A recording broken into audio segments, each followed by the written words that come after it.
Okay, now we're live. This is just a pre-show, so we'll see if everything runs. So in 2 minutes we'll be started. It was kind of funny because I went through I have like I don't know how many external hard drives I have here, and I went through them and I found one of my very first. It was one of my exam short films that I made. I had to make 3 films during my training. And it was, the assignment was to make, how crazy, the assignment was to make a viral video. I mean, you can make a viral video. You can just make something that might probably go viral one day. And so I posted that to YouTube, my first video that I ever posted to YouTube.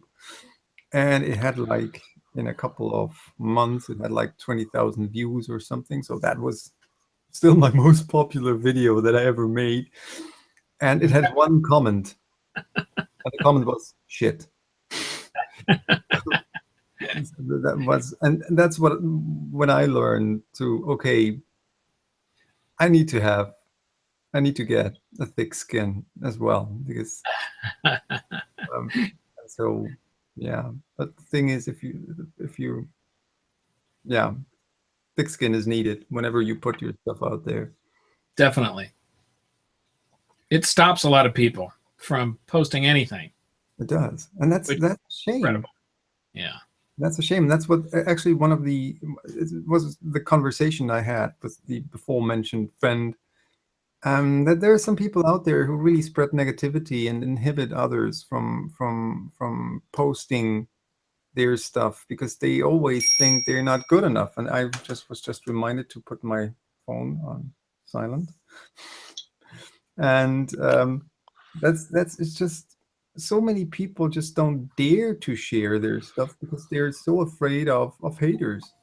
And well, yeah, but you know what the other thing is, and I remember reading this like 40 years ago, and it really influenced how I think of putting work out there. It was something to the effect of, it's very easy to consider yourself a good writer, a good photographer, good cook, good whatever, when you just sort of share it with your family and friends who are supportive and who are sometimes just going to lie to your ass and who really don't know usually much about whatever it is that you're endeavoring to create.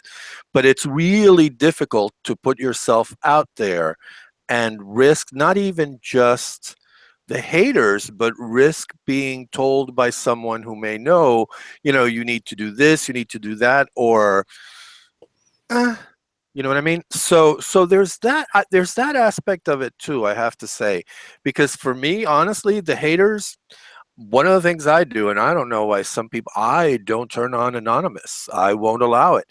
And if someone does go off on me for whatever reason, I've learned over the years to be zen enough to go, I mean, it hurts, don't get me wrong, but yeah, but to me, it's more than just the haters. Although nowadays, of course, with the preponderance of abilities to be anonymous and be cruel, it is quite obviously a factor, I have to say. But that is actually something we should. I'm sorry. Sorry. That'd be a good screen name, Anonymous and Cruel. Yeah, I like that. Definitely, we would be more honest. Well, but you'd have like Anonymous and Cruel 2,200, because people would be adding. But yeah, that'd be a good rock band too for the 80s. Good punk band. Anyway, thought with us because we're 2 minutes overdue. Let's start the actual stream. I will start the intro now. I hope it does. Yes.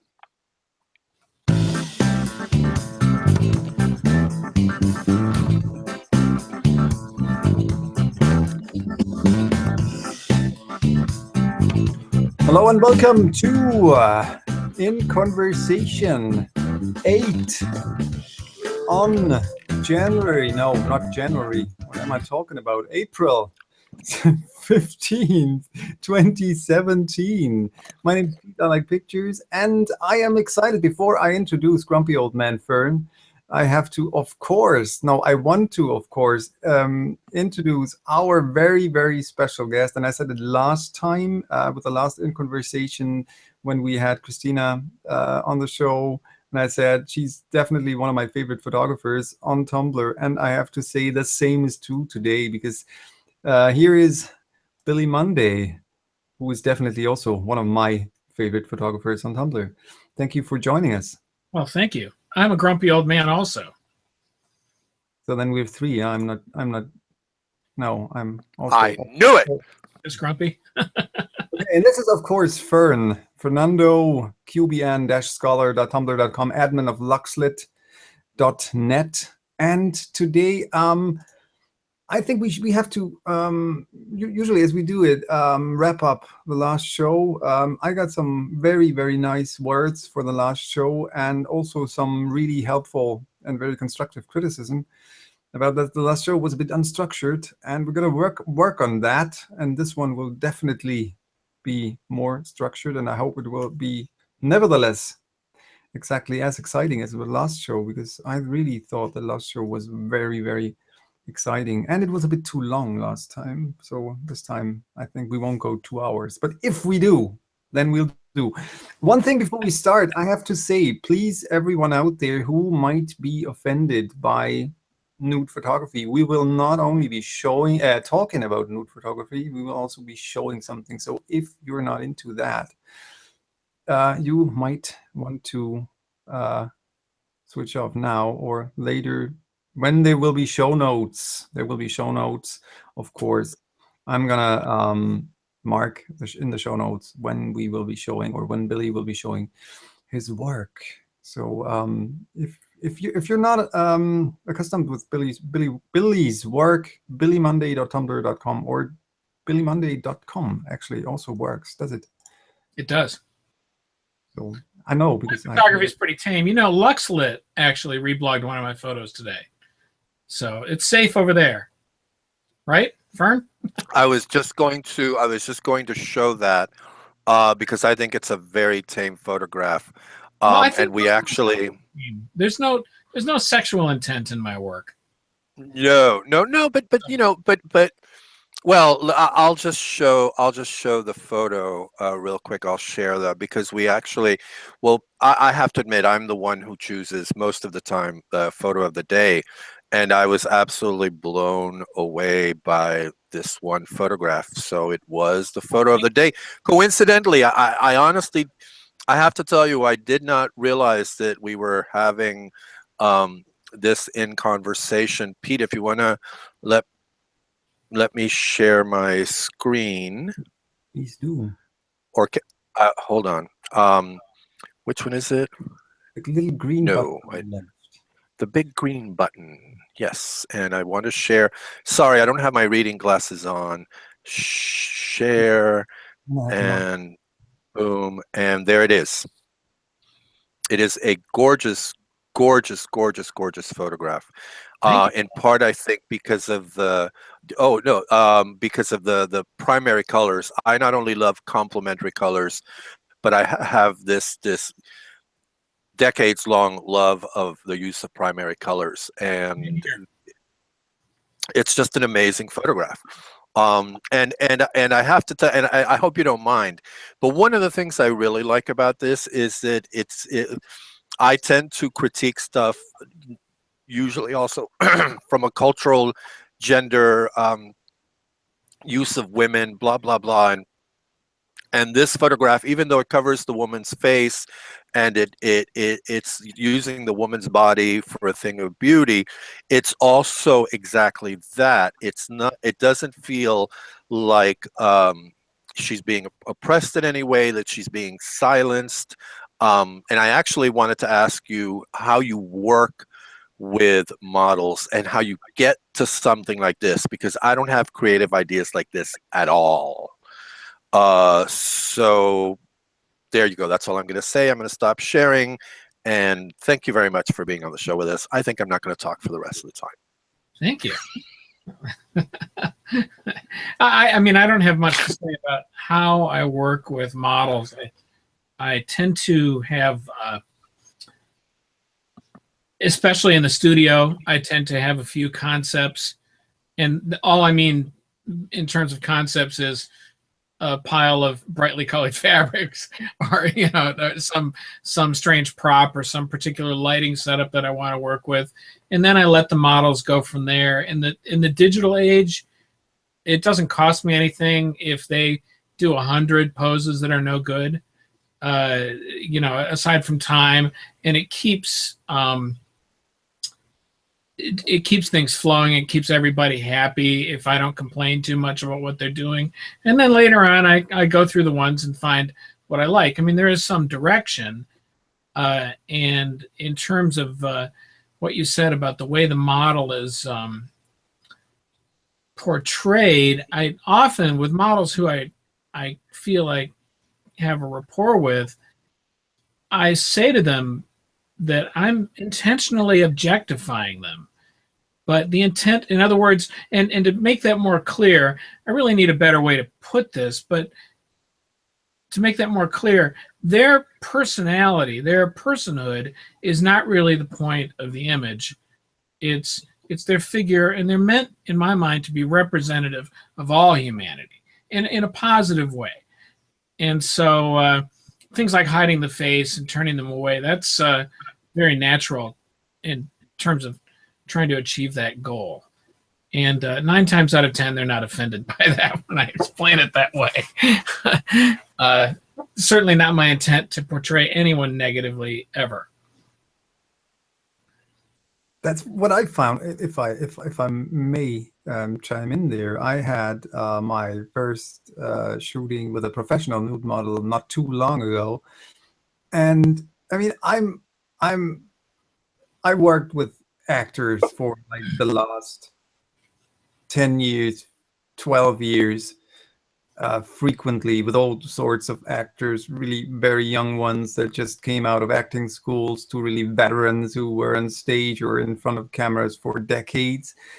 And I found the difference in working with a model for photography largely different. And it's just what you said, because when you said about intentionally objectifying a person, that's what I found very fascinating to see, because actors want to first and foremost put themselves out. They try to shape the script, they try to shape your directions to that they fit them as a person. They want to put themselves as a person out. And that's what I found the exact opposite with working with a model, that it was just simply I gave a direction and I got instantly 15 variants of that. Right. I was hardly able to take a photo because then just the next pose was there. And before that, what I said, it was the first time that I worked with a professional model. I did portrait photography and also nude photography with amateur models, even though I don't like the word amateur, like with people with not so much experience and who did not get paid for that before. And so they relied much more on my direction than this model did. So just say, I just said one word and I had like a battery of different poses and expressions, right, which was for me a very, very different way of communicating. Or I had to learn that in like 15 minutes, which was not a big deal. And it was a very pleasant experience because for me, photography, I do that just more for fun, in terms of I want to learn, I want to create pictures, and I want to learn how to do that. So that's why I think the word objectifying in that context in which he used it, anything but offensive. Yeah, I mean, I find that if you have a concept and can articulate it to a capable model, professional or amateur, it doesn't really matter, but a capable model, you know, these things like these posing minutia just aren't even a factor. They run right through them very quickly and provide you with what you need. And it's not worth, if someone says, you know, if they have if their arm is in the wrong place and it's casting a strange shadow across their body or something, it's not worth saying anything. Push the shutter, move on to the next pose, because it breaks up the flow and the rapport and, you know, ruins the moment, so to speak. So I have a question about that, actually, because you just said, and you gave a perfect example, by the way, of the arm being in the wrong place and casting a strange shadow. But what about at that moment you're maybe seeing that, but then later on you're in post and all of a sudden what you thought sucked is actually productive and useful, and you can go to town on it and create something gorgeous that you didn't see. Does that happen to you? Or I'll tell you, it more often than not happens the other way around. Normally I don't see it and they've got a tree grown out of their head or some horrible thing. I have this, my camera bag, when I'm shooting outside, I have this, the National Geographic series of camera bags. They're kind of khaki colored. That damn thing blends into the landscape like there's no tomorrow. And it'll be, everything will be great. The shot will be great. The model will be rocking. The light will be perfect. I'll shoot it and I'll get home and that freaking bag will be like leaning up against a tree right in the shot. Like I didn't even see it. I'm pretty good at retouching that bag though, but it's amazing how much I miss, and it's amazing how much I've heard other photographers say this too. It's amazing how I can stare at a set and stare at a shot and swear everything is perfect and shoot it and look on the back of the camera and there's something ridiculously wrong, like that shadow or something like that. So, I mean, there are these serendipitous moments where it goes the other way and there's something really cool, but that's not actually the way I work. Which is a whole other subject. I am much more interested in having complete control over my image before I press the shutter. And I feel that I'm different than most people in that respect. So unfortunately for me, usually that means I get unpleasant surprises, but it's all part of the fun. can you elaborate on that, on the complete control? Because I've got a thing I say that there are two kinds of photographers. There are hunter-gatherers and there are farmers. And I view myself as a farmer. I think most photographers are hunter-gatherers. Nothing wrong with that. I mean, you know, Henri Cartier, Bresson, or whoever you want. A lot of hunter-gatherers out there. But I really like to have my complete setup in mind. Even if I'm out in the landscape, I like to sit and look at the situation and plan everything out. So there actually are, ideally, very few serendipitous moments for me. I mean, I won't lie, there are some, but that's not what I'm seeking. You know, if I could draw better, I'd draw the damn things, but I can't, so thank you, Nikon. oh, you're Nikon man. Oh, well, I didn't mean not like Fuji too, but actually, well, I am a Fuji man as well. I saw that in one of your screen sharing things earlier. I'm like, yeah, Fuji guy, okay. actually, that's a whole other discussion about the learning process. I believe we're in the midst of a Canonite, though. Is that correct?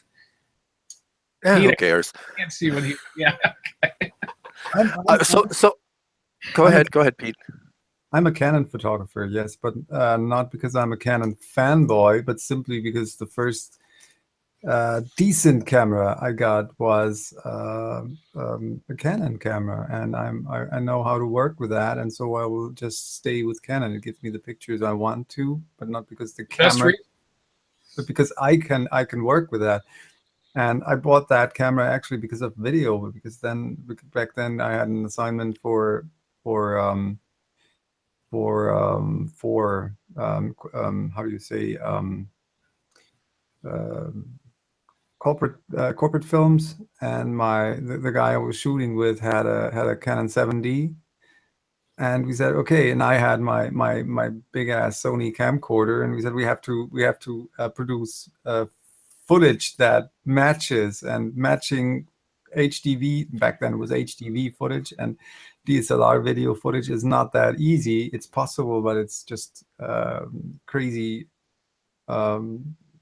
work to do that.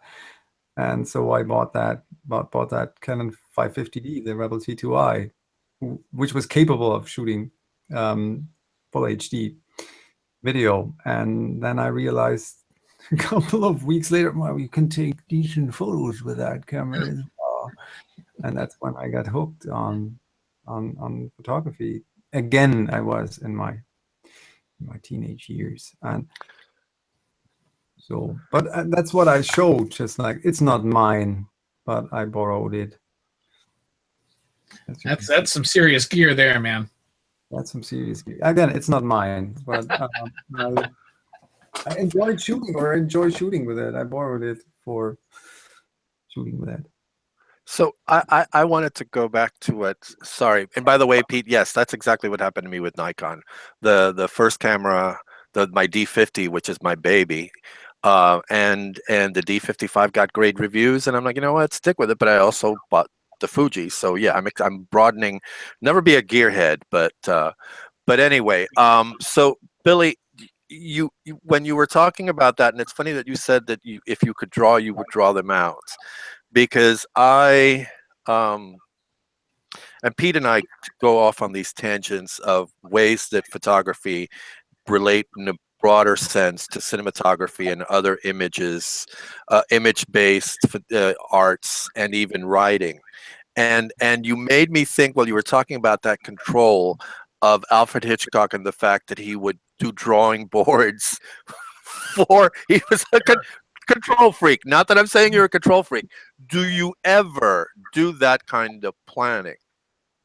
Yeah. Do you ever sketch and Absolutely, in the studio I do, sure. All kinds of different planning, you know, color swatches and textures, and I do all sorts of things to plan my images, my studio images. You know, in the landscape, I have to admit that, you know, you go down the trail and you find a cool cliff, and you know, you work faster. The planning happens faster, but it still happens. And I watch other photographers. I mean, I've gone on shoots with other photographers before, and they don't do that at all. It's like they're much more organic in the process that they use to find their images, and it works for them. You know, it just doesn't work for me. That's all. Yep. We're all different. Yeah. No, I love the comparison between cinematography and still photography. I see cinematography in all the photographers that I admire's work. That sort of thinking, which is, I think in the case of cinematography, is mostly driven by budget. You know, they can't afford to just screw around. But nevertheless, you know, it pushes them in the right direction. So. Still, what you said, still my favorite quote from one of my professors back then, because we asked him back then why it was a low budget music video shoot of an unknown band, and he was shooting 16mm film, and because he's one of the more well-known music video directors in Germany. And I said, why do we do that? Why don't you shoot digital? And he said, because film is cheaper.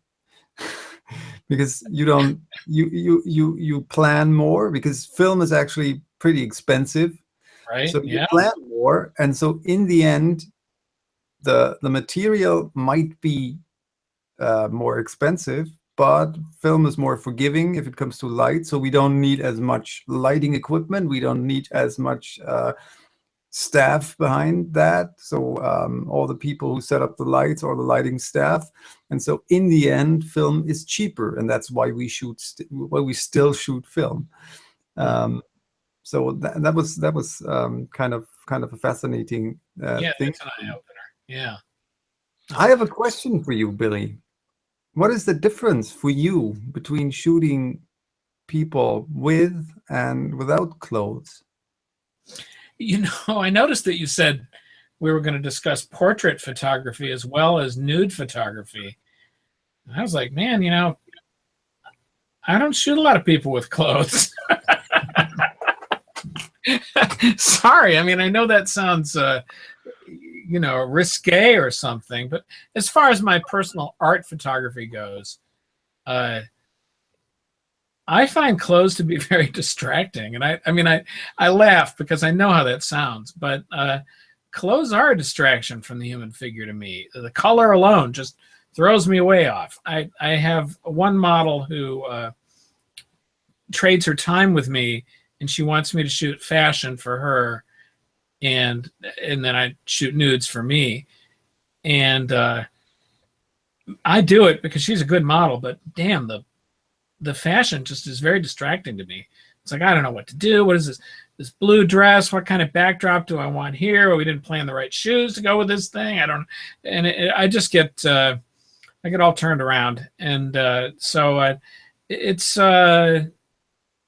very different to me. In the past, I've done more commercial portrait photography. I mean, just really mom and pop headshot kind of things. And that's just more like rote. That's just formulaic and boring to me. I feel like with the nudes, I can be a lot more free to come up with something new and different. I don't know if that answers. Oh, sorry. Do you shoot other subject matter besides nudes? And do you shoot male nudes? These days, I really don't shoot much other than nudes. I mean, because I travel to shoot, and because I live out in the natural environment, I mean, I do shoot some landscapes, and I'm increasingly interested in still lifes, which are very much, in my mind, like the nudes, which are very much, in my mind, farmer kind of projects instead of hunter-gatherer kind of projects. So you don't see me post a lot of those because I think they suck. But you know, every once in a while, there's one that comes along that I'm pleased with. So yeah, and I definitely shoot male nudes if there's a male model. I don't have one that I'm currently working with. My best male model bought a camera, and now he's a damn photographer. So. I would say Krina Prida is on the chat. Hello, Krina Prida. Or Krina, oh, hello, Krina. I'm sorry. And she's also, you all probably know her work very well. Krina is an amazing photographer. Krina, please join us on the show soon. We want to have you on the show as well. I can't. Will I be able to hear her? No, she's in the chat on YouTube. On YouTube, okay. So I don't think I can see that unless I open up a confusing extra window with the same thing going with a couple seconds delay or something. Make me crazy. Yeah. So what inspires you? What inspires you? What inspires you? What inspires me? 3 times. Yes.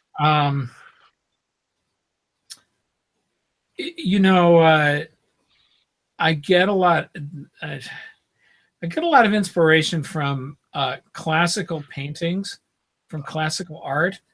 I'd like it if you could see that in my images. I don't know. I mean, my wife, she flatters me, you know, and she's like, oh, yeah, that's Caravaggio. I'm like, cool, it's Caravaggio. It's not Warhol, right? But I do get a lot of inspiration from looking at classical art. I live not far from Washington, D.C. and Baltimore, Maryland. And so I have a lot of access to really significant art collections, public art collections. And, you know, New York's just a couple hours away or a little more than that. And so I get to see a lot of art firsthand. And, of course, there's always the internet. So I get a lot of inspiration from there. In the landscape, I think my nudes are intended to belong in the natural landscape. And I live out in the hills, and I can, poke around and find locations that I like and sort of imagine a nude in that situation. Speaking of that, my kids are mostly grown now, but we used to play this game when we went to museums about where would you put the nude, and you would see these enormous, church paintings, or the Hudson River luminist painters that my wife loves so much. And it'd be this giant waterfall, Niagara Falls or something, and I'd be like, well, where would you put the nude, guys? They're all right there in the corner, So, I see that in classical work and also in the natural environment, how that would work for me. That's all. And I like naked girls. Who doesn't?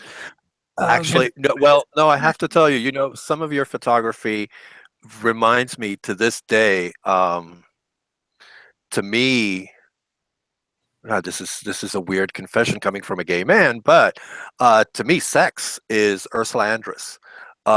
And to me, one of the most stunning images of Ursula Andress ever is the photograph by her then husband, John Derrick, that appeared in Playboy of her leaning, it was a very small waterfall, and her leaning back with her head on the edge and the water just streaming down her body. I'm looking for it. I think I'm familiar with it.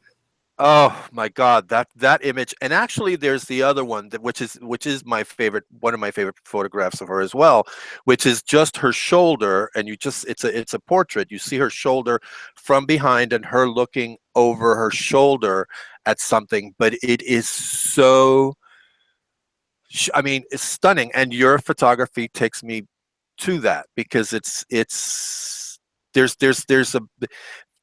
the whole idea of the person being in nature and being nude, a lot of times just feels forced and makes me wind up looking at the body, not necessarily looking at the whole image. Right. I certainly try to keep the nude figure, let's say, less than half of the frame most of the time. Not sure I always succeed, but that's sort of my goal, is to make sure that the landscape is part of it. And that's where I coined the term landscape nude. I don't know if I'm the first one, but I came up with it on my own because I wanted to emphasize that part of it, that it's more than just a naked girl. It's about the form in nature, and I want nature to look as good as I want the model to look. So that's certainly on my mind. Yeah. And that is actually one of these things that I adore with your photography, that that blend between, because if we look at nude photography, so often it is just a naked person. And I very often ask myself, why? Why is the reason to do that? Why do they have to be nude in that photo? Right. And that's in your photography, that blend between, there's nothing more natural than a nude person. We are born nude. You're just everything else is artificial, and then putting the person in nature, and the blend between the human form in its purity in a natural context, that is just, as I said it in the beginning, I'm a huge fan, and your work is mind. I can't thank you enough, because so many people don't appreciate that. And that is where my head is when I'm making photos. The same thing in the studio too. It's much more about the nude figure, but still trying to achieve the same feel. And actually, this might be a good segue into your intended topic about social media censorship, because I struggle a lot with posting my work on Tumblr, because there's so much stuff on there that's not what we're talking about. And I love the Tumblr, the nature of Tumblr's design, wherein things are spread through reblogs and everything. But guys, you wouldn't believe the places I get reblogged to, and it's like, Oh yes. What the hell? What do people see in common with what I'm doing, and and this? And I'm not a prude, but I don't know. Maybe I am. But No. Sorry, Go ahead. No, go ahead. Okay. What I found, I would not dare to call myself a portrait photographer or a nude photographer simply because I don't have the experience. I love to do that. I love to shoot portraits. I love to shoot nudes. And there's one thing I think that many people. I mean, I'm European. For me, I probably have a largely different approach to that than many people, and please don't get that wrong. It's just what I learned through conversations with many people in the US. We do have simply a different culture. You go into a little church and all you see are nudes. There are nude statues. There's behind the altar are paintings of nude people. This is nothing. You grow up with that. And if you've ever been to the Vatican museums, for example, you're just flooded with nudity. So nudity for me does not automatically have anything to do with sex. So when the few times I shot nudes, this was anything but erotic or sexually charged or anything. And even if I look at the photos now, when I work on them, this is for me, there's no difference between that photo of a nude person that I have on my screen or my typical trees. For me, it's about the photo, about the form, about the light, about what did I want to get out there. And when I look at my photos, I say, damn, I didn't get the expression I want, and not oh, these are gorgeous boobs. Right. Yeah. There's nothing more. I mean, again, I'm not very experienced, and I would never dare to call myself a nude photographer. But I think for me, nude photography is the most challenging thing ever, because there's so many things involved in that. So for me, there's interaction with a person in front of the camera. For me, there's no difference whether they have clothes or not clothes. There's no, other than that I step 2 steps more back if they don't have clothes on, because I would never dare to get too close to them, because there's so much trust involved. And this, the last thing I want to do is to even make that little crack in the trust they have, even if it's a paid model. And I'm not even talking about touching the person. It's just getting too close, telling, communicating much more. I will now do this. I will now go over there, and I will have and showing them even more what you want to do, what you did, so that they build it. I mean, you work with the same models over and over, so they know you, they know your work. But I think building that is also one of the things that I really love about that, is to be able to get someone to trust you that much, that they open up. And even though, I mean, these nude models do have a different approach to that, and they're more open automatically. It's their job and everything. But for me, this is, they are, but it's much better after you've had a few sessions with them. You know, even though they're very comfortable nude, even though they're not wired like the rest of us, but giving them some time to get to know you and let that trust build up is very important. Yeah, definitely. And it helps me to plan too. I know what certain models are going to do. I mean, I just had a session yesterday. Actually, it's the most recent image posted on my Tumblr, where I knew that model was right for what I was going to do. And, you know, she totally nailed it. So It's good. Does it happen that if you that during a shoot, I mean, you communicate first, of course, what you intend to do, and people know your work. But does it happen during a shoot that a model says, "No, I won't do that"? Not to me. I mean, it does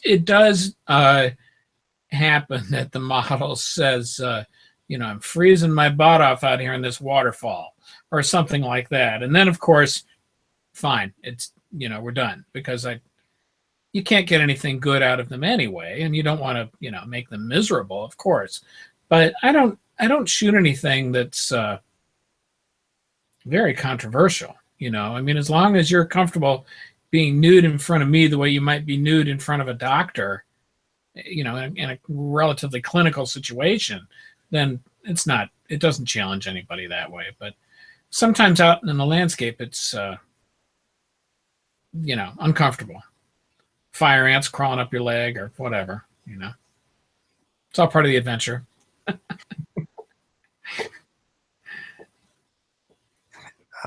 Pete, no, I wanted to say, by the way, I find all of this fascinating because the whole idea of again, like I've said several times, of having a concept when you're going in. The few times I've shot portraits, it's I'm a hunter-gatherer. I'm like, okay, what do you got?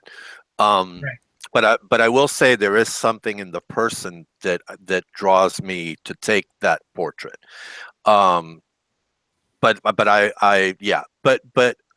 Pete, what I did want to say to you is, don't sell yourself short, because I am still very much, and it's one of my images that are model image, is the one that we actually reblogged in Luxlit about a year ago. That's the one with the woman, and you only see like from her chest down, and she's crouching, and she's holding what looks like a Polaroid between her legs with light coming out of it. It's called The Secret or The Mystery or something like that. That's a stunning image. So you have the potential. I don't know how you got to that, and I'm in awe of how you did that.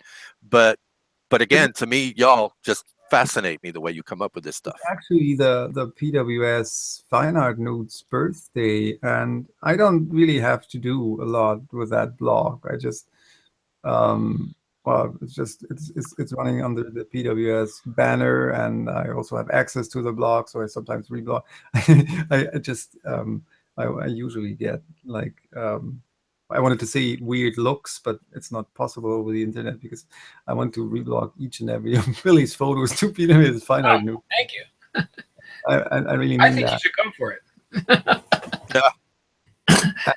I think it was the first birthday of that blog, and the team behind that blog decided that every member, if they have something, should submit one of their nude photos. And so I looked at and I had a nude shooting shortly before that, and so I submitted one of these posts, one of the photos, to PWS Fine Art Nudes, and then I thought, okay, maybe I should show some of my nude work on Tumblr as well, and so I posted it to my other blog, and that was how it came about. But that's something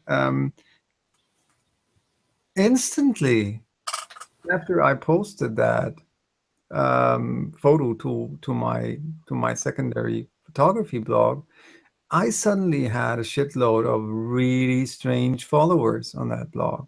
Thank God for the block list. Yeah, right. And I block a couple of people a day. I do that too. I mean, I'm not approved anything, but everyone should do whatever they want to do, and they can reblog my landscapes to whatever blog they want to. I have a couple of subjects that are on my personal blacklist, and I will instantly block that blog if I see it, no matter if they're following me or reblogging me or just see that. But if they want to post porn, they can post porn as much as they want to, and they can post my landscape to that. I don't really care. But I have a real problem if portraits of people that and there we are, trust again, trusted me enough to get in front of my camera, and then their face, their body shows up between porn. Precisely. And that's why we don't, and no matter which kind of porn it is, I have no problem with porn per se, but I don't want anyone who trusted me enough to get in front of my camera to get into a position like that. And so I stopped posting. I rarely post portraits to Tumblr anyway, and I stopped posting nudes to Tumblr because of exactly that. So I have my other outlets to post my stuff to other platforms, my nude stuff. But not on Tumblr. But can you stop your content no matter where you post it? Can you stop your content from being appropriated and being posted on, even if you post it on Flickr? You know what I mean? Or even if you post it on your own website, you know, if somebody wants to big fat take it, post it. You know, you can keep it to yourself and then it's safe. But there you go. If you want to promote yourself, right? And that's right. That's just what I think, and that's the only real problem that I have with the platform Tumblr. If I post something to Tumblr, I literally lose all control over it. So I can delete it from my blog, but it's still on the reblogs out there. If I post my stuff to Flickr, for example, and then their Flickr has groups and stuff, which is all fine. But if I delete it from my Flickr, it's also gone from the group. From the groups. I can inhibit people from downloading myself. Of course, you can do that, and if you just make a screenshot. That is, well, if I put something on the web, it's out there. There's no question. But I at least want to have the possibility to say, okay, I don't want this to be on there anymore. And, well, if people don't misuse if they use a platform like it's intended to be, of course, people will steal photos. Of course, people will find ways to post things to other platforms, but okay, that's just the web. But I don't want anyone to, because I know that on Tumblr it's possible, so I don't use Tumblr for that. And so there are other platforms for that. And so far I only posted my nudes, not my nudes, the nudes that I shot, to model platforms, photographer platforms that don't allow reblogging anyway. Yeah, let's be specific, not nudes of you. Not nudes of me. Oh, thank God. Not yet. Ah! Well, there is a nude of me on my blog, so you can find it. You had it. You chose it for the last. Now I got to open another window. I chose it for what? Yeah, for the last in conversation. You showed it. It was a selfie. You know, it's completely nude. Oh, the shower. That brilliant. Again, brilliant concept. Yeah, the Hitchcock series. Oh, that's right. I forgot about that. I was completely. Ew. Anyway. And that ew coming from a gay man, that really hurt. Well, life is tough. You put yourself out there, quote unquote. That's what happens. So I wanted to get back. Do you? Because again, I'm fascinated by this. Do you ever let the model drive? Do you ever just say, "Do you?" Billy. I don't know. I mean, yeah, apparently Pete does. Yeah, I mean, in a sense, the model always drives. It's that's a tricky question. I mean, they're not mannequins, you know. I mean, I don't, you know, rotate the left arm 14 degrees and, you know, turn the head 3 degrees and all that stuff. Oh, I've seen people who do. So in that sense, they do drive. But I provide the set or the concept, and that, I mean, that's me driving. putting them into a particular context that they have to work with. So I make all the decisions that way.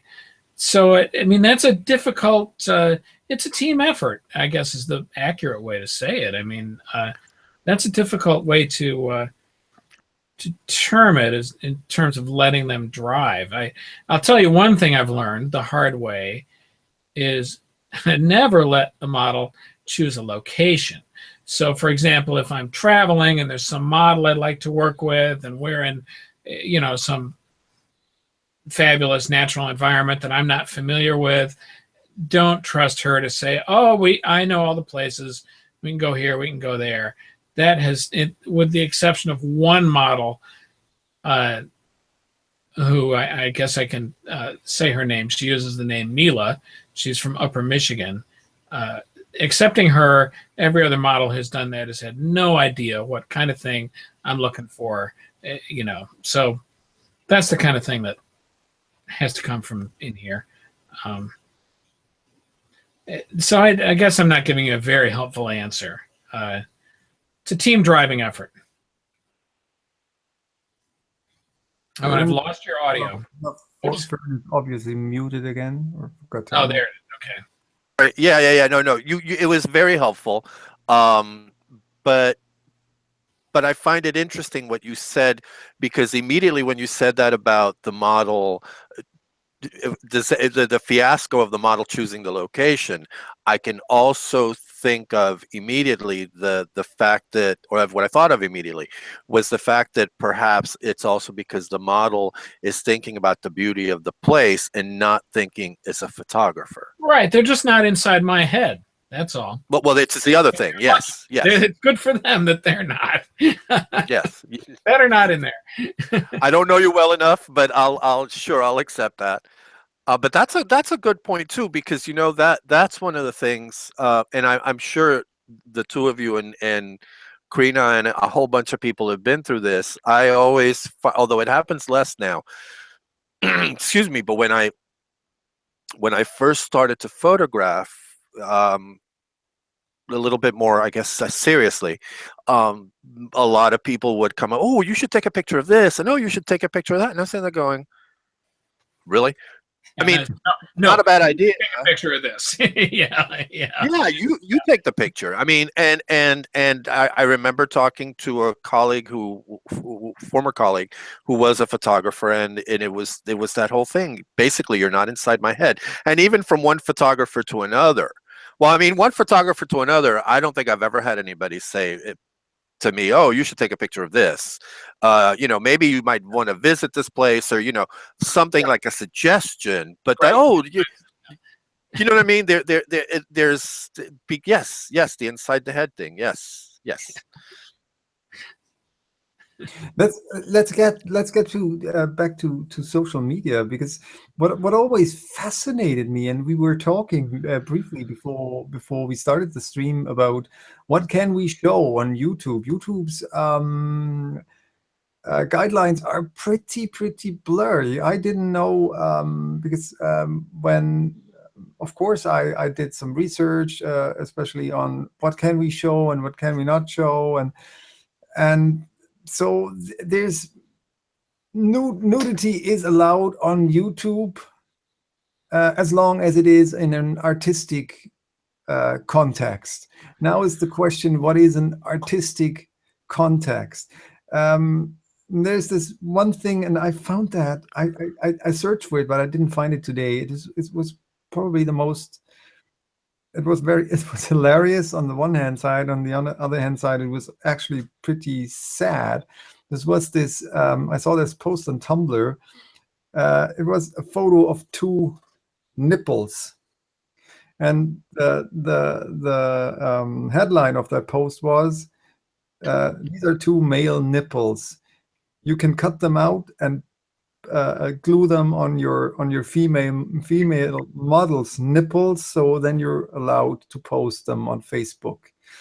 And this is something why are male nipples allowed on Facebook, on Instagram, etc.? That is one thing, and female nipples are not allowed. What is more sexual about a female breast than a male breast? And the next thing is what I absolutely don't get, and I saw that a lot lately on Tumblr, that many, especially nude photographers, started to choose Instagram as their primary platform. They Oh post man, let's go. I'm ready to talk about this. censored video, photos on Instagram and then share. Censored. They blurred out nipples, for example, or other parts of the body, and then share the photos from there to Tumblr, which is still probably the most liberal platform on the web. And it's just, for me, this is just insane. I would never even think about using a platform like Instagram or Facebook for nude photography, simply because I can't show it there. Why do people do that? In fact, you will find Billy Monday on Instagram now. I post pictures of my cats, but I also post nudes. We have a question. Are these Egyptian nude cats without fur? You know, the cats have met the models. I have one cat that's about to unplug one of my lights here, so that might be a problem. But anyhow, I think he's being cool. Yeah, it's Instagram is just about the worst possible platform for people to promote nude photography. Nevertheless, at the moment, it's probably the most popular platform among serious nude photographers, among people who serious art nude photographers. It's a terrible conflict. I'm posting on there, but only images that I don't have to censor. I don't even like the use of the term censor. I prefer the term destroy. But people do that in order to, they put little smiley faces over nipples, or a little, not smiley faces, but the winky one with the tongue sticking out, you know, like, ah. And it's like, come on, people. This is not respectful. You talk about respecting models and producing a respectful image. That destroys it completely. And so, nevertheless, if I post an image on Instagram, I'll have a couple hundred little hearts on it in a couple hours. And nowadays on Tumblr, you know, I might only have 30 or 40 little hearts on it. So in the quest for little hearts, Instagram is more self-satisfying, even though it's a terrible platform. It doesn't allow the reblog, so people can steal the images, but you get no benefit from it. Yeah, it's awful, but it's very popular. I don't know what to say. You know what I really have to say to that point, though, is it's a fool's errand to try and change Instagram's policy or Tumblr's policy or whoever's policy. It's their platform. They can do what they want with it. The thing that needs to change is society. And that's a much larger task. Well, and it's interesting because it goes back to, and it's funny you brought up Facebook, the whole problem of Facebook censoring this one woman who showed a picture of her breastfeeding, but yet you have all these photographs and all these advertising and everything with women, with women's cleavage, and you have the famous Carl's Jr. ads with Paris Hilton washing a car and eating a hamburger in her bikini and sudsing herself up and basically masturbating on camera to sell a hamburger, and that's okay. Right, and that's okay, right? I mean, so you know, or put a nipple out there, yeah, you know, so and actually, what I found really interesting that I learned years ago is that, which is, I will admit, to me is very sexy, that there's this big push forever to not show the bottom part of the breast, so that sometimes, you know, you might have a crop top that just covers the nipples, but you have that bottom part of the breast showing, and I'm like, really? You know, I mean, but don't get me started on butt cracks, because it's okay to show a butt crack if it's like the top of the butt crack, but you can't show a woman or a man in a thong. And it's like, well, what? So yeah, it's very it's very loosey goosey, but it also seems to be more oppressive towards images of women and towards women, because it's all about controlling women's bodies. Period. Don't get me started. But yeah, and I have to say, I do agree with you, Billy, on the whole idea, especially of putting the smiley face or even the more lascivious, drooling smiley face, because the bottom line is you're not respecting your model and you're not respecting your art as an art. What you're telling me is you're just doing this because you want to get some, basically. Completely, honestly. Of course, I hate it that they're not respecting my art when they do that to my images. So I don't do it to my images. And I've had words with several people personally who've done it to my images. And all I can do is, watch out for it. Yeah. So, I block them. Yeah. Sure. So, by the way, Pete, I think my time constraints have loosened substantially. So. Yeah, I just had to translate that for myself because I'm not a native speaker. So okay, yeah, we're already. Oh yeah, well we're in the hour. So I mean, I had told you I had to leave at 3, but not a problem. I got it now. I'm stupid, stupid. I am one of the stupid Germans. I can't even do a German accent, which is pretty embarrassing, to be very honest. Yeah. Your English is better than mine, so it's all fine. The problem is my English is better than my German, and I studied literature. I studied German literature, which is really, yeah. Let's not go into that. So then. Oh, I have one last question. I've been thinking about this all the time, and I hadn't thought about this until we started talking. Have you ever seen blow up? The quote unquote classic film, and what do you think of that kind of representation of a photographer, that over sexualized horn dog, rude, crude, basically dick representation of a photographer? There are those people out there, and they they get a lot of press. That's all. I mean, that's all I really have to say about it. Most people aren't like that. I mean, I think I'm unusual among photographers on Tumblr in that I know a lot of people who post on there personally. I don't know if you guys are personally acquainted with, dozens of other people who your blogs interact with, but I am, and because of the things we do, and we share models, and we share locations, and we do shoots together, and we use studios together. So, and plus I lead people on trips, and so I meet them that way. So I actually know a lot of people who do this, and they're not like that. Most of them, they're actually pretty mild-mannered, cranky old guys like me. It's not a realistic blow up, or this. I don't want to name any names, but the popular image of certain photographers is not realistic at all. Thank God.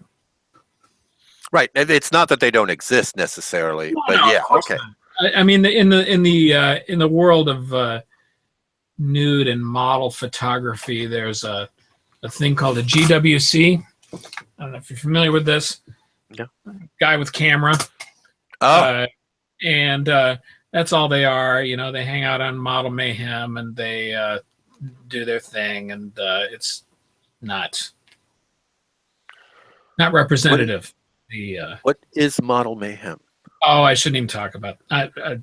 It's a website for it's a social networking website for they rejected one of my photos. Did they? They rejected one of your photos. They rejected one of my photos. You don't want to get me started on them. We don't need to. You and I have already been trashing websites all day today, so we don't need to trash anybody else. But yeah, I'm just saying there is a sort of a subculture that's like that. Oh, I'm sure. Yeah. Not significant. It doesn't matter. It all, you know what, you also, and I don't know if you've seen this, and it's not visually gruesome, but the topic is, and it was actually a very disturbing film, which I've only seen once and I don't want to see again. But it is a brilliant film, Peeping Tom. Not familiar. I don't know if you've, yeah, that movie just disappeared. 1960 or 61 British film about a man who, of course, kills beautiful women using his camera or using his photographic equipment. It is a truly disturbing film, but it's also a really interesting take on that world, and it's a GWC, actually. It's what it is. But yeah, if you ever get a chance, drop some chamomile before you watch it, because it is disturbing. But it's fascinating. Anyway, I have no more to discuss or to say. I'm going to ramble. I'm going to turn it to Pete. And Billy has to go, has to collect his daughter. So I think. Well, as I said, I'm okay now. I don't have to. That's what I was saying. Well, but you can give me the you can give me the hook and pull me off. It's okay, but I do not need to go. Well, I have two more questions. Wait, okay. Okay, then go ahead and do the questions, and then I'll ask what I was going to ask. That is also something we've been discussing before we went live on the stream when it was about talking about critiquing photos. And Billy, you mentioned ego. How much does ego come to play when taking photos or when working with a model? How much of yourself, how much of your ego is in your photos? I'm not a psychologist, but my understanding is that ego is in everything. And I mean, and I don't want to sound too arrogant when I say this, but they are my photos. So, you know, I mean, my photos are made to satisfy me, not, you know, to satisfy some greater, I don't know, greater need or something. So, I mean, a part of satisfying me, of course, is making my viewers, my customers happy. But, yeah, ego's involved in everything you do. It doesn't have to be a bad thing. I don't know what to say. It's bad to let your ego block you. It's bad to let your ego hang you up or prevent you from thinking creatively. You see a lot of that. True. I didn't. Maybe I should have clarified that before, because I don't think that ego is necessarily a bad thing, and that's exactly what you said. And I think it's fascinating that you mentioned that, because I also think that, and I see that especially when we're looking on Tumblr or any kind of social media platform with creative people, and you're on there for some time, and you see people and you see how they develop over time and what they do and what they don't do, and you see potential, and they're really, what you said, some people obviously seem to block themselves, that they say, no, I don't know, that is, maybe it is interpreting too much into the work of others, but I sometimes really have the feeling that and that's what we also talked about when we were talking about the top photographer, that one photographer who said, well, this is my style and this is what I do, and then having these really extreme restrictions. I don't want to look left and I don't want to look right. I want to do that. Of course, that can be a driving force. And of course, maybe the kind of the guideline through what I do. I mean, if you look in my blog, most I do is shoot trees, but I also do other stuff. Right. And it's just, hey, I feel comfortable. I like that. I love the forest behind the house I live, or I mean, there are lots of forests around here, and I love to stroll around the forest, and I really enjoy taking photos of trees and or landscapes with trees. That's all the reason you need. Right. It gives me pleasure. And then there are also other things, and I don't want to restrict myself. And of course, maybe I'm not that good with that, or that good with that, but that doesn't keep me back from doing it, or from trying it. And so that's something I don't understand as well, how some people just, I mean, I don't shoot architecture usually because it doesn't give me pleasure to do that. I love to look at that, but it's just nothing that gives me some. Sometimes I see something and I take a photo and it works or it doesn't. But some people seem to really restrict themselves a lot. And I suspect that you would say I restrict myself a lot, actually. No, not at all. We talked about, well, I mean, we talked about the portrait thing, and I was like, well, you know, yeah, I'll take their portrait if they're nude. You know, I mean, that's. I mean, I do shoot nearly exclusively the same subject, but there is some truth to what you said about the idea of defining a style in what you do too. And I start to shoot things, and then I say, well, Billy Monday would never shoot that, and so I stop usually. Sometimes I shoot it anyway, but you know, most of the time I try it. I do have a defined set of ideas in my mind about what I do and what I specifically don't do.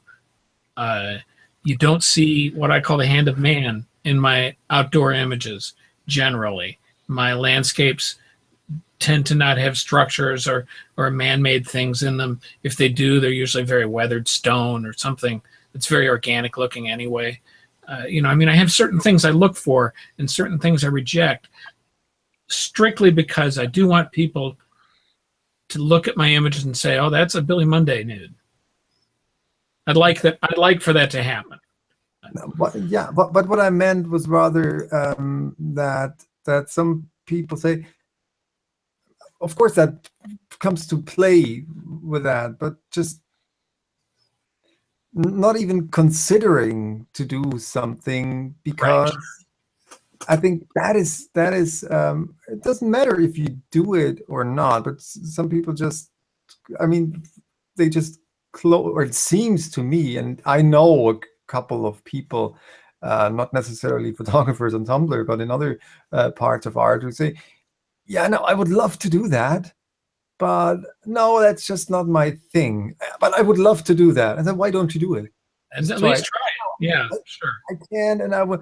So it doesn't. It doesn't matter. What are you giving away if you try? Right. Yeah, no, because see, that's just not my style.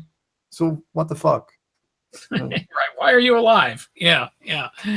So, of course, people, Billy, I have two questions. Do you do what you do because you enjoy it, whether it's the nudes or what? Do you do it because you enjoy it? Sure. Okay. Sure. And it's not my intent to sound like a braggart, but I'm good at it. And so the more I do it, the better I get, the more enjoyment I get. You know, it feeds back. Right. Cool. Okay. So the other question is, do you like your art, and do you like it enough to put it up in your house and live with it? Yeah, it's hanging in your around office. Yeah, sure, absolutely.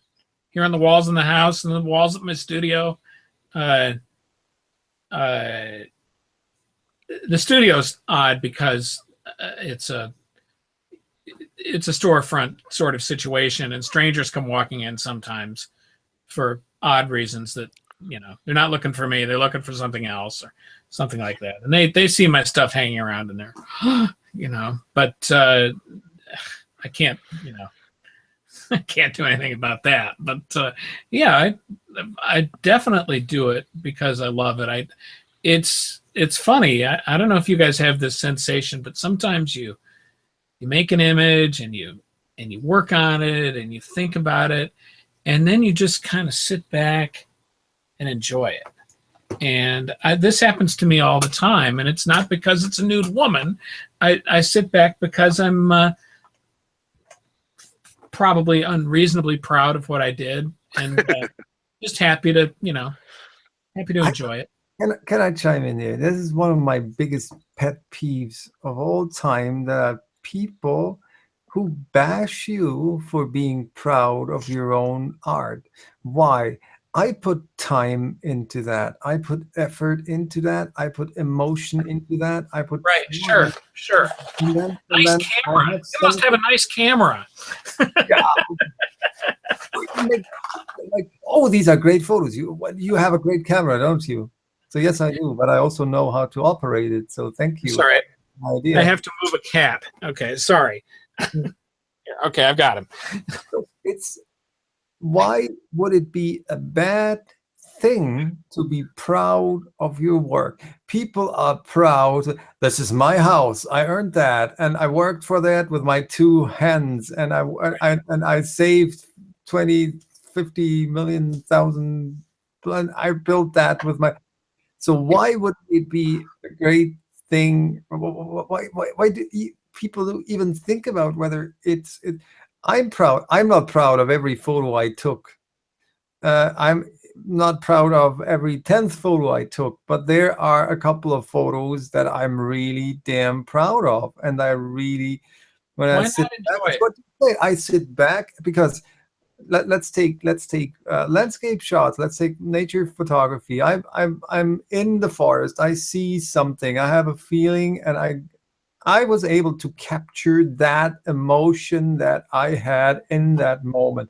And then I have it on my screen, and I look at it full screen, and I sit there, and I just simply enjoy that.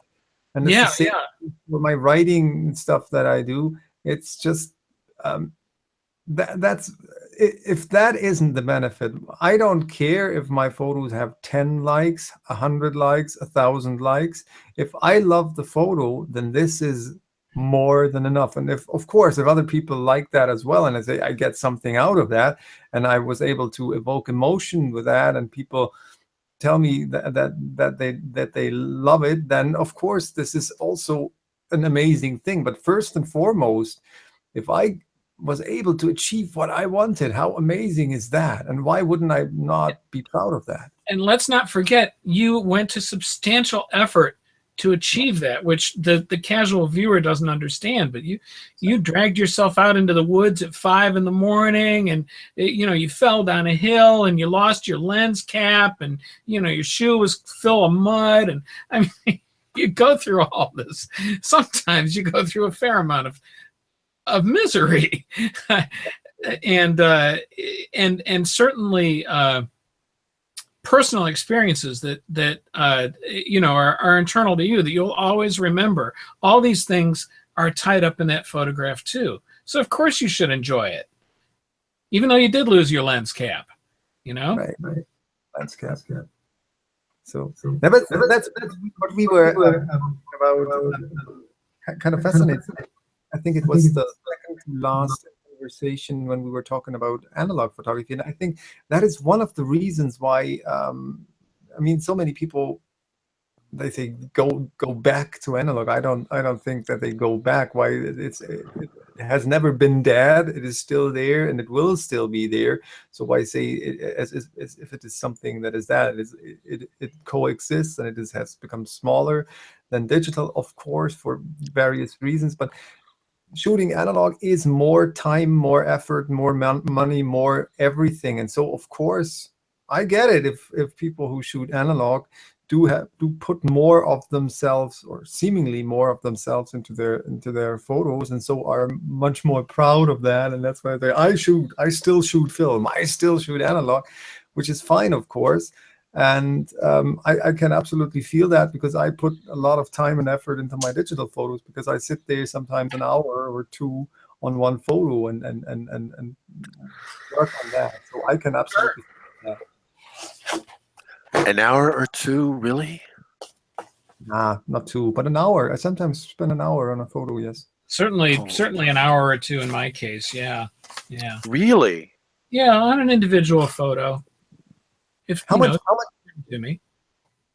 How much do you retouch your photos, or what would you consider? What for you, as especially in nude photography, where would you draw the line between processing a photo and retouching a photo? Well, I'm not sure there is a line. I think I do more than most people. I apologize for my cat who's about to be banished. He's retouching my desktop at the moment. Yeah, I mean, I spend a lot of time on little skin blemishes and things like that. And by a lot of time, I don't mean a lot of time. I mean 10 minutes. You know, I think my favorite model has a big tattoo that's difficult to retouch, but I always do. So that takes a fair amount of effort. But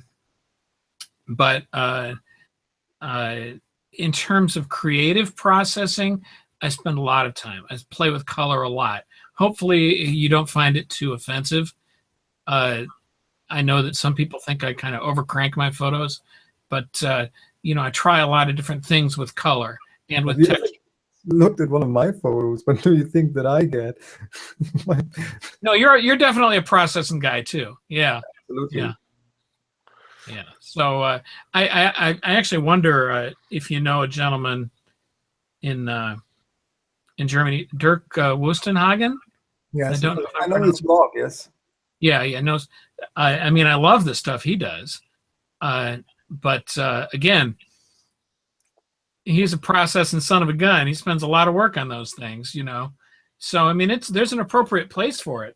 I strive to do more of that, actually. So I don't think you would call what I'm talking about retouching so much as you would call it creative work. By the way, go ahead. No, sorry, I interrupted you. Oh, no. So my reaction to when you said like an hour or you said that much time is that I rarely spend, I mean, I'm not against processing at all, but I rarely spend more than 3 to 5 minutes. Very rare on any image. I think it's closely related to the farmer versus hunter-gatherer thing. Different mindset to the image. I get most of my joy out of sitting right here at the computer and you know, working on my images. I spend more time on that and preparing for that than I do driving models around to, you know, waterfalls and cliffs and that sort of thing. That's as an introvert would. Why I asked that with retouching and processing is especially with model photography. No matter if it's nude photography, okay, that might sound crude now, but with nude photography you just have more space to retouch because you see more of the skin. I found that I'm not a retouching guy, not at all, and that's something I really communicate when in the very beginning. No matter if I shoot YouTube portraits and nudes, I don't retouch. Of course, there are some basic things that you do like skin blemishes, etc., but there are people who really want their faces and bodies retouched, and I can do that. But I won't do that. And of course, if there's scars and stuff like that, you try to remove that. But that's why I want to shoot that, not shoot that, I want to photograph that person because they are as they are. And then the rest is processing, and retouching is a whole different thing for me. And I'm not a fan of retouching at all. It's unusual to find people these days who don't have tattoos.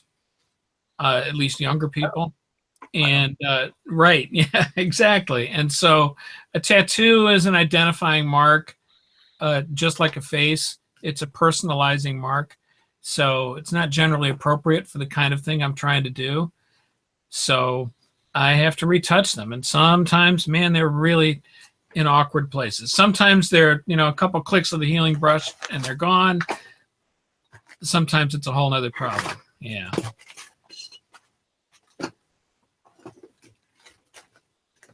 So what else do I have on my? I'd be happy to show you guys some pictures if you'd like. Oh my God! I'd actually be happy to have you, you know, rip me apart, man, tear me up. I'm gonna give me just 15 seconds to lock this cat out of the room because he's being... I'll be right back as well. Right, and I'll use the time to say now, for those of you who might be offended by nude photography, which is not a problem, of course. We won't judge. We absolutely accept that and respect that. So now it might be time for you to switch off the stream, because now we're going to see some nudes, and we will also... I saw them before, so I don't think there's anything offensive. Oh, I probably should show myself on camera, right? I don't think they're in any way offensive.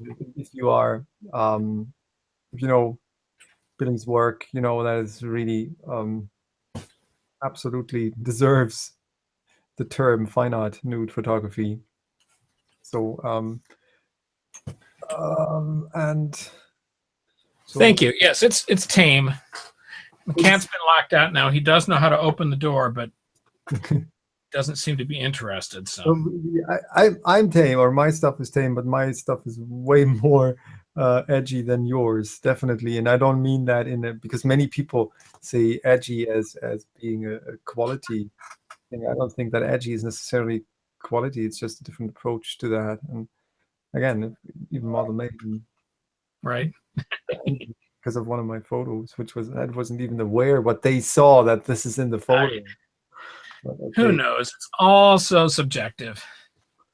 It is, definitely. And again, I really mean that when I say we absolutely respect that. And that's one of the reasons I maybe have to say that PWS was one of the, I don't know what was, Lensblr very rarely posts nudes. I don't know, I'm sorry, how much Luxlit posted in the past, but from those blogs that have been on there on Tumblr back then in 2013, 2014, we were surely one of the first blogs who posted also nude photography. And then we, because we always have been a blog that had a very low output in terms of photos per day, and we wanted to post more nude we'll and we said, well, we'll just throw the balance off. And so we made that second blog. And when we started PWS Fine Art Nudes, we just decided we will not post nudes on PWS anymore. So, which was, I think, the right decision, because we don't post a lot on Fine Art Nudes.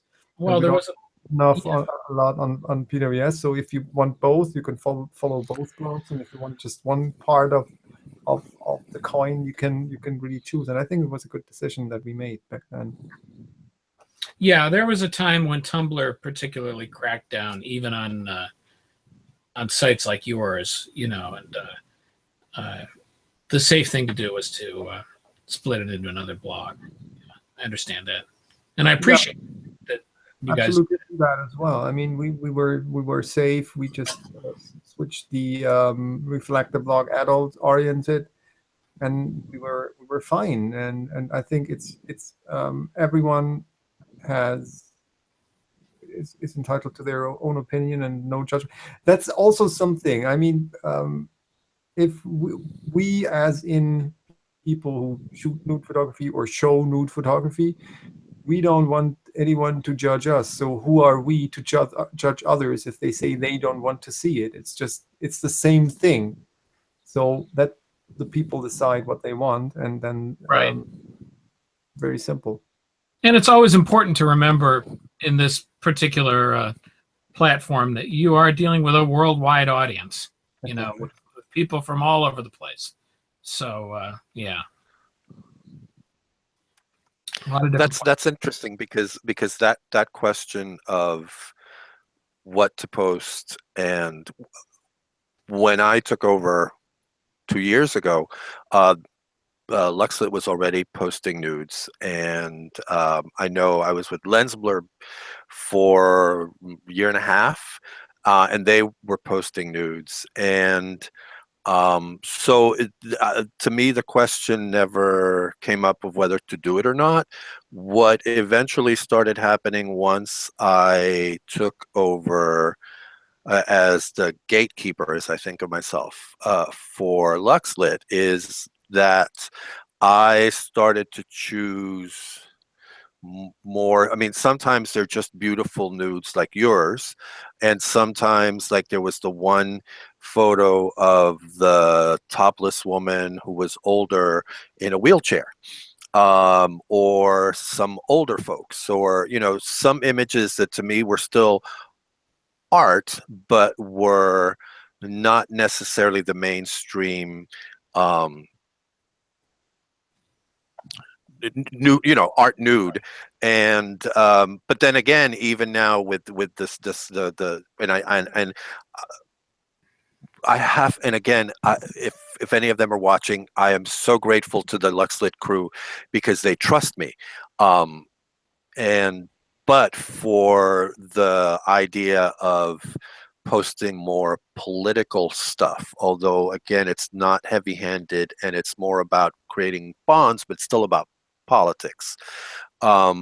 We all agreed, and it had to be unanimous, that that's the kind of thing we're posting. So over the last 2 years, Luxlit will still post beauty for beauty's sake, because I think pretty is just as spiritually exhilarating as deep and thought-provoking.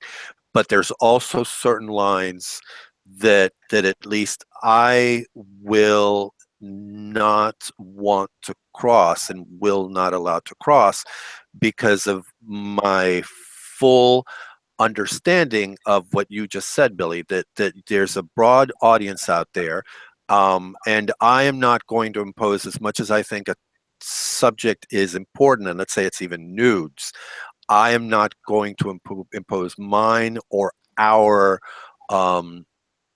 viewpoint on certain topics that are really difficult and that do trigger all kinds of emotions.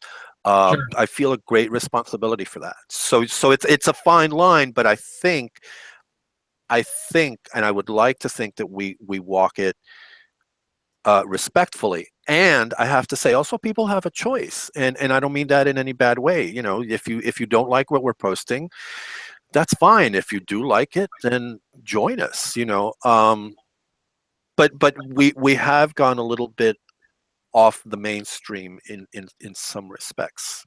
But it's been thought out. I don't think I've ever posted an image with the intent of offending anybody. So it was truly anybody worldwide. But it was a pleasure to wake up this morning and see Luxlit had posted one of my images. So thank you. Oh, we had posted another one about, you know. We had posted one like a week before. You know, by the way, or 10 days before. Thank you for that too. I think, but you know, but here's the thing, and I don't know how Pete feels about this, how Pete feels about this, but just to explain, no, one of the things that happens with people like you is you already have a steady audience, and so, you know, what I'll do, or some of the Luxlit crew will do, is go, for example, we just posted an image from someone who gets over, if they get less than 3,000 likes for one of their photographs, and it's a landscape photographer, it's a bad day, because this person, so, you know, we don't try and promote them, but still, some of the, you know, some of the heavy hitters like you, Billy, or this person, or others, you know, every once in a while we need to touch base and see what y'all are doing.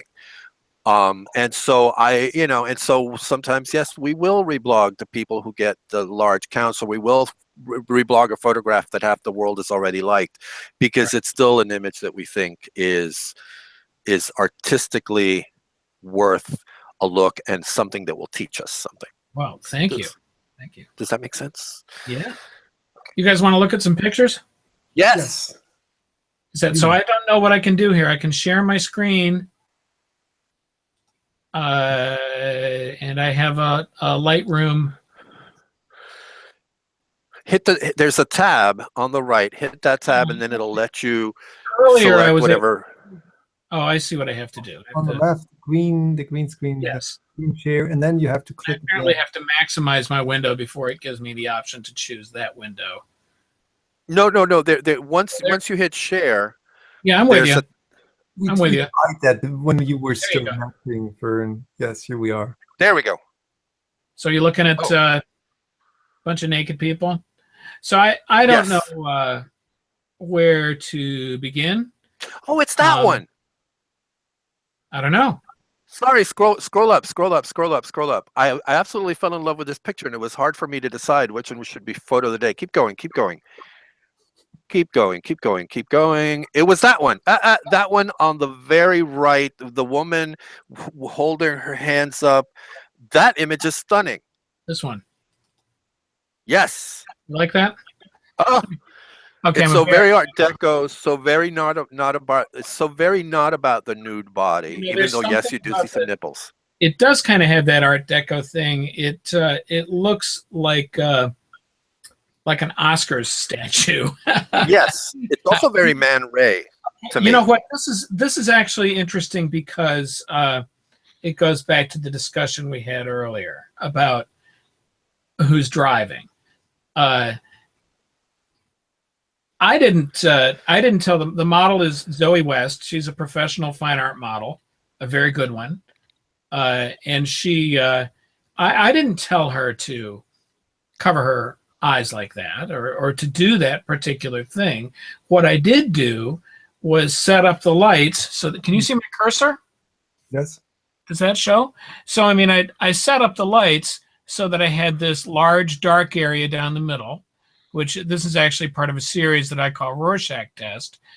And then there was a strong, almost overblown light from the sides. And it was really important to me to get these two little hollows here. And so we spent a fair amount of time positioning her in the lights because there's only so much you can do with light control. But then she did these poses with it, and she came up with that portion of it. So that's how it becomes a team effort. Yeah, I'm pleased with this one. It hasn't gotten published anywhere yet, but. So I have to say the reason I was so attracted and why why I chose to reblog this one was that the image, again, this is a personal fascination. There's symmetry, of course, but within that symmetry, there's the tension of asymmetry with that symmetry that is absolutely fascinating and that keeps me looking and trying to figure out. And yet it's a very simple, elegant, not very complex and not very loaded image. You see, what's so cool to me about that, Fern, is that 99 times out of 100 people don't get it, but you're totally getting it. That's totally what I was trying to do here. So that's wonderful, man. Thank you. Oh my God. Talk about ego. That's one of the things I have to say. And I guess it's because of my background and because of what I study. And because I will say, I don't know if I'm a good photographer, but I'm a damn good reviewer and critique, both of visual and written. In and of itself.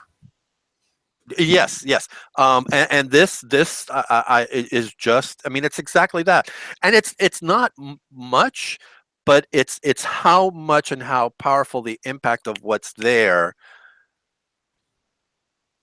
Yes. So yeah, because I can't really say much more about it, but that's well, yes. And I love your naming of it, a Rorschach reference. Yeah, the series is named that. I don't know if I have any others from that series.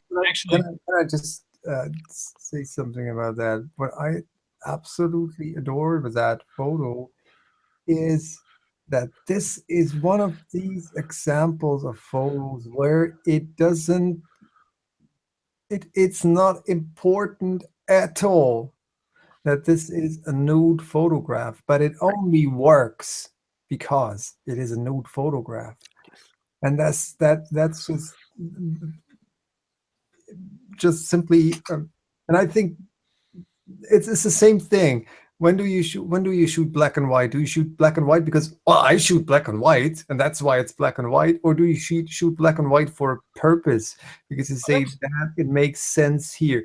And this is a photo, it only works as a nude. You would not be able to do anything even remotely like that if it not would have been a nude. And so absolutely stunning that abstract.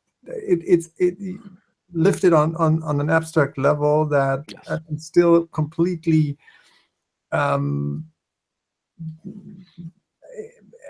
an image, completely gripping and stunning and substantial. Well, thank you. That's only works in black and white. Sorry. Well, right. yeah, Absolutely. I was just mentioning black and white because I know so many people say, yeah, well, I shoot black and white. And so why do you do that? Yeah, because I shoot black and white. And there's so many photos I see where I say it doesn't make sense for the photo. It's a nice photo, but why black and white? And I don't see a reason why it's black and white. And then people, well, because. Well, so thank you, because that's maybe the greatest benefit of digital is you don't have to make that decision when you start. And this image to me was always going to be black and white long before I shot it, but sometimes they're not. And I'm just looking down here at my I'm a wee bit different in that I do shoot more color nudes than most people. But see, here's an example of an image which I think is better in color. And I don't think the colors are overdone or amped up too much. Sometimes my colors are. But this is an example of an image that needs the color to work. Or here, definitely, this was about the color. So but these are decisions that, on the other hand, now just thinking about this, don't worry, that's retouched, it's safe. There's a black and white that whoops, sorry, my mouse scrolls around like crazy. But there are black and white images which, images which should be black and white. Here's another one from the Rorschach test series. But I love that shadow across her back. Thank you. Yeah, that's a thing. If people are really into lighting, they can email me or something. I can talk about how I do that. But in general, I'm about the color, and I like to do my nudes. Gorgeous. And you know what's most striking about this is that on the one hand, it's a whole bunch of curves and circular repetitions, but it's also a whole bunch of straight lines. And all of the lines and all of the curves take you back to her face and her breasts and the shapes of her body. And her face is, for all of the nudity, her face is what I keep looking at the most, because I keep telling her that. Sorry? I keep telling her that. It's gorgeous. And then there's the thing for me too, the slightly red hair and the pink and that green in the background. It's that complementary color pop that I'm all about. Like I said, I'm all about primary and complementary colors. So lovely. Regarding posing models, etc., this was obviously shot with a wind machine, and I'm sure that we shot at least 300 frames to get a few images that are good, and the rest were just chaos. I'm glad you said that. But there's not. I mean, ordinarily, I had a shoot yesterday, and I shot maybe 50 frames. I mean, that's normally all I need really to do what I want to do. But when you get this chaos of something like a wind machine going, you just kind of got to keep shooting. Thank God for digital. Absolutely, but that's something that, other than, of course, the way you set your models in scene, but what I absolutely adore as well with your photos is the way how you restrict your color palette. And that's something that you have that very, very, very unique way of dealing with color, which is just for me like just as if the photos themselves, the way you frame them, the way you direct your models, the ideas behind that, just as if that wouldn't be enough, right? There's this gorgeous way how you deal with color. This is just for me. I with every photo I see that you made, I'm just sitting there and I'm just shaking my head in disbelief. Well, thank you. I do play. I mean, that's when I say I do a lot of time in post. That's how I spend the time, you know, trying to think about in terms of, as Fern was saying about the other image, the warmth in the front and the cool in the back and that sort of thing. And definitely, you know, a specific color palette. Here's one that I like. Same thing, you know, the the image itself, all these images in the studio, virtually all these images are shot on a gray background, and then I produce the colors later. Make myself happy. I mean, not in the case of the one it's called "Go Forth with the Hair." I mean, that is light. There was a light with a green gel on it behind her, but I definitely shoot with the intention of manipulating color. See, that's a gray background, but I made it blue. By the way, this one and the one with the rope, what I really love is that you also manipulated the image so that her face, and on this one, her face, the color behind it is a darker blue. So in the end, there's a gradient of blue in both pictures, but wisely, you have the very light face, the very well lit face, and then the very dark background. Right. And well, what I love about this one, go ahead. Sorry. Done with light. That's done in the studio. I mean, there's actually right. a light back here, you know. Right, but again, it's just beautifully, you know, you're about the control, and it's beautifully granted. You may have shot 5,000, by the way, and I don't care how many you shot, because in the end, you got some really stunning images, and you're someone who's got a body of work that shows that you know what you're doing. But this, and what I absolutely love, I love them both, but what I absolutely love about this one, and I also love the one with the stool, by the way, because that's very abstract. That makes me think of Dali. But this one, that rope and that line, your shading or your shadow in the back almost follows that, so that the background itself is almost divided, so that on her left it's darker and on her right it's lighter, and it just absolutely makes the image stunning, because you also have that all that rope at the bottom, and that you also have her shadow on the bottom also, creating a ¿cómo se llama esto, Dios mío? Creating like a platform for her. It's gorgeous. Thank you. As I said earlier, it's nice to see somebody who gets what I'm trying to do. That is all intentional. I mean, it's not. I don't mean to sound like it's some great you know, stroke of genius or something. I've been shooting images like this for a long time, and I've screwed them up for a long time before I've gotten them to this point. But it doesn't matter, but it's still a stroke of genius. Okay. There I disagree with you. I'll take it at that. Yes, it becomes, and Pete and I have talked about this before, you know, we do certain things and they become natural, and we don't have to think about them necessarily as right. much, because like you said just now, we've learned this is stunning. There's a very drippy, droopy, liquidy,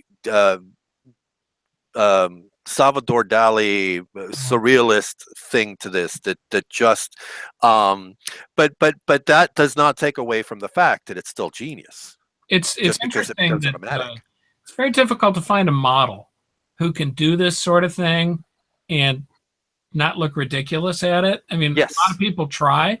People come to me for private commissions of nudes, and man, they want to do a good image, you know, more than anyone, more than any professional model would. It's personal to them, and they just can't. On the other hand, this woman is a trained dancer, and There we go. just falls into it, you know, just falls right into the pose. She looks, that's the other thing too, which is what makes it so great. It looks very natural. Mm-hmm. Looks totally natural. By the way, there's the other one. You had one where the woman is looking up, and she's on her oh God, it reminded me, and it's funny because when you mentioned that one of your models, Mila, there's the model, the fashion model, who's also now a designer and who's an actress, Mila Jovanovic. She had in one of her album covers an image that's a classic image of the nude woman doing that same pose, and yet your photograph, I don't know if you even know what I'm talking about, but it reminded me of that image, and yet it's still a completely different take and just as valuable on its own as that gorgeous painting. So this is Mila in Iceland. It's probably it was the only warm day we had on that trip, and by warm I mean it was probably 40 degrees Fahrenheit. I was gonna say I'm freezing. She just totally gets out there and rocks it like no problem. She was happy to be there. So that's the beauty of having a good model. and again, you know, it's not really about her nudity. No, and she, at all. She's also one of those people who, you know, who gets it. She's not a so-called professional model. She has a real profession and works in the world, but she does this because she likes to get naked on rocks in Iceland, and she's good at it. By the way, I love her tan line, and I love how, in a way, it creates this curvature that then sort of highlights the silhouette of her upper body more than anything else against that light. I don't know if that's the tan line or the light. I guess it's a little bit light. A little bit of both. Maybe a little bit of my retouching too. I do tan lines and tattoos are the bane of my existence. Yeah. So yeah. I don't know what else to show you. What I want to say there, and that's something. Because you mentioned it before, when you said if I could paint them, I would paint them, and that's actually one of the reasons why I was always fascinated with photography, because I thought it's easier to take a photo of something than to paint it or to draw it. And now I find myself sitting on a photo much longer than I sat on drawings when I was still drawing some 10 years ago. I think the thing that's challenging all the way around is conceptualizing. And after that, you know, if you have the skill, which is developed by a lot of practice, to paint it, then you paint it. If you have the skill, which is developed by a lot of practice, to photograph it, then you photograph it. And the challenge either way is to conceptualize it. So this is an example of an image that I would say is like that. You know, I mean, I spent a lot of time thinking about the use of color and the use and the composition and the use of motion in an image like this, and this is how I come up with something. So. And also, what I find fascinating to hear that from you, or found fascinating to hear that from you, is because even among, I mean, I talk with a lot of people and I talk with a lot of photographers, and I did that in the last 4 years since I've been active here, that there's always this huge misconception, and I always thought it's a misconception, but what do I know, right? I'm just a guy who takes photos and enjoys taking photos. And it's like, yeah, I take my camera and I take a photo, and boom, that's it.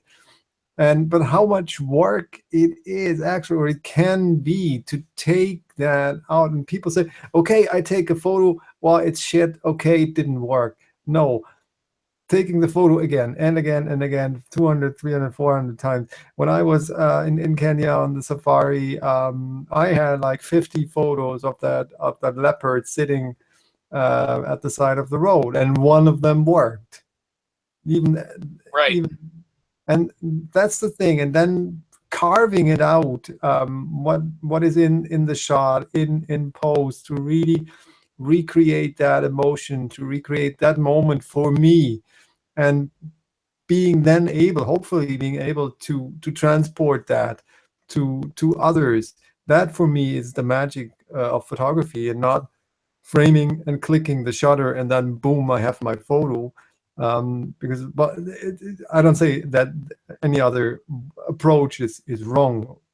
Don't get me wrong. This is my approach. I really enjoy working on my photos and putting as much as ever possible of myself in a shot, in all aspects of photography. And all aspects of photography for me are more than choosing my equipment, making the settings of my camera, and then framing and pushing the button.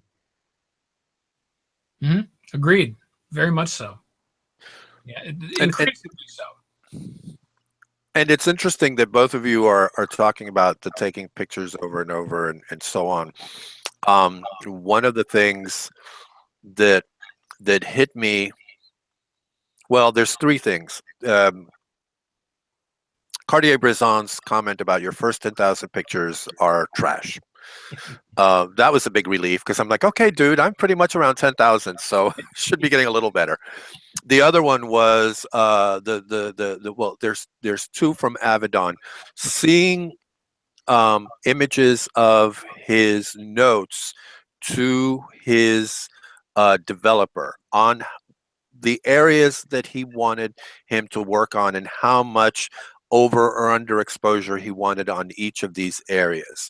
And then also hearing him talk about the American West series that he did, and how he went to Texas and he knew it was time to end doing the series, because he was in Texas for 2 weeks taking photographs. And this is Richard Avedon with all his equipment, with all of his crew, with all of his background, already a top, you know, one of the best portrait photographers of the 20th century. And the guy for 2 weeks didn't shoot diddly squat damn that was worth publishing. And then there's the third thing, which I just found the other day, contact sheets of Cartier-Bresson's work and others. Because yes, we see the iconic image and we think, ooh, I want to do that. But we rarely, and especially with Cartier-Bresson, who was so against farmer. Yes, but he was so against the farming of the image after. He was against manipulation, but even then he went through his contact sheets and he chose the perfect image, and he had all these other photos. And the reason I bring the contact sheet thing up is because you hear nowadays, oh, well, you know, in the old days, you know, people didn't take as many pictures as you can with digital, because, and it's like, that's bullshit.